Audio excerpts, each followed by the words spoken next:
Hello student, आशा करते हैं आप सभी की जर्नी काफ़ी बेहतरीन चल रही है। आप सभी कॉलेज को लेकर सुपर एक्साइटेड हैं, अपनी जर्नी को लेकर सुपर एक्साइटेड हैं और इस जर्नी में आते हैं बहुत सारे उतार-चढ़ाव, बहुत सारी परेशानियाँ और हम भी एक सोशल एक्सपेरिमेंट कर रहे हैं, जहाँ पे हम कहानियों के माध्यम से आप सभी को करते हैं मोटिवेट और इस जर्नी में आपको सिखाते हैं कुछ अच्छी बातें जिनके दम पे आप पहुँच सकते हैं उस मुकाम तक जो आप दिमाग में लेके यहाँ तक आए हैं। आज की शुरुआत करते हैं कहानी से और देते हैं आप सभी को बहुत सारा मोटिवेशन।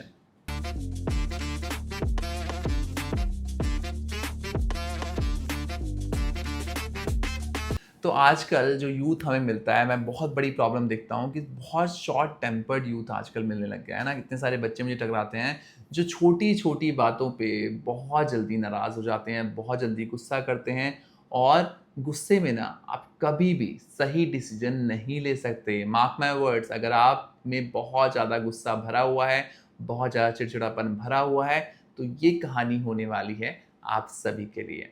कहानी शुरू होती है राजा के महल से। राजा का महल बहुत ही शानदार होता है। रानी और राजा साथ में रहा करते थे और राजा हर फ्राइडे के दिन एक बड़ा दरबार लगाया करता था, जहाँ पे कई सारे लोग आके अपनी चीज़ें दिखाया करते थे। वहाँ पे बाज़ार भी लगा करता था। बहुत सारे बुद्धिमान लोग आया करते थे। राजा के मंत्री, राजा के सारी जो भी मेन लोग होते थे, उस दरबार का हिस्सा बना करते थे।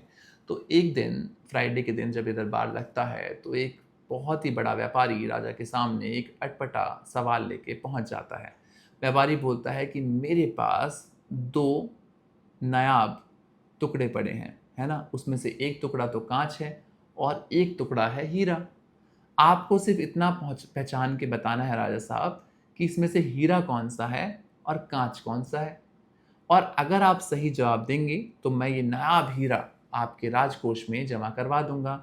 साथ ही साथ अगर आप नहीं दे पाएँगे सही जवाब, तो आपको इस नायाब हीरे की कीमत मुझे देनी पड़ेगी, क्योंकि मैं तो हमेशा से यही शर्त कई सारे दरबारों में रखता आया हूँ। यहाँ पे राजा जी असमंजस में पड़ जाते हैं, देखते हैं दोनों ही जो पत्थर थे बिल्कुल चमक रहे होते हैं, शाइनी होते हैं बहुत ज़्यादा, है ना? उनमें चमक बहुत ज़्यादा होती है और पूरा दरबार देख रहा होता है कि ये तो बहुत मुश्किल है पहचानना, इसको तो कोई पहचान ही नहीं सकता। तो वहाँ पे जो शर्त रखी जाती है वो सिर्फ़ इतनी रखी जाती है कि आपको एक ही ट्रायल में, एक ही बारी में इसमें से हीरा कौन है और काँच कौन है ये पता करवाना है। तो सब लोग डर रहे होते हैं कि अगर ऐसा हुआ कि हमने गलत बता दिया तो राजा जी हमें जेल में बंद कर देंगे या फिर हमें फांसी की सज़ा दे देंगे।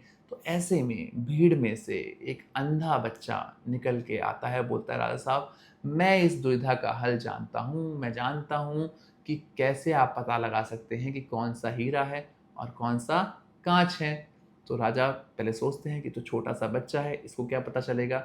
बट क्योंकि कोई भी हिम्मत करके आगे नहीं आता है, तो मौका मिल जाता है बच्चे को।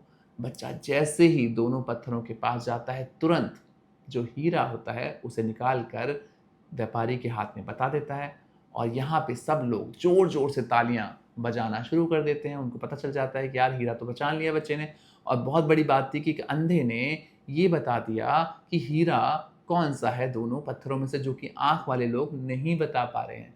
तो राजा जी ने उनसे पूछा, बच्चे से पूछा बुलाकर कि तुम्हें कैसे पता चला कि इसमें से हीरा कौन-सा है और काँच कौन-सा है? तो बच्चे ने मुस्कुरा के जवाब दिया कि बहुत सिंपल है, धूप की रोशनी थी और ये दोनों ही जो पत्थर थे, वो चमक रहे थे। हीरा हमेशा ठंडा रहता है और काँच जो था वो गरम रहता है ना? जैसे उसने टच करके देखा तो हीरा ठंडा था और जो काँच था वो बहुत गरम हो रहा था। तो यहाँ पे जो गरम है ना, वो हीरा नहीं है, वो काँच भी नहीं है, वो है आप।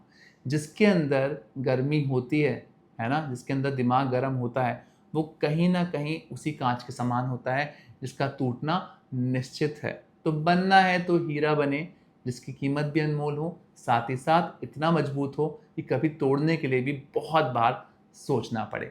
आज की कहानी के माध्यम से हम उन सभी बच्चों को एड्रेस कर रहे थे, जिसके अंदर बहुत ही ज़्यादा गुस्सा भरा रहता है और कहीं न कहीं गुस्से के चलते बहुत सारे गलत डिसीज़न आप ले लिया करते हैं।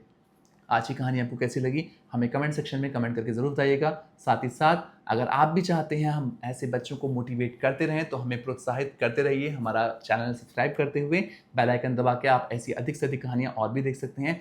साथ ही साथ हमें भी मोटिवेट कर सकते हैं ऐसी स्टोरीज़ लेके आने के लिए। Thank you so much for watching us. Best of luck.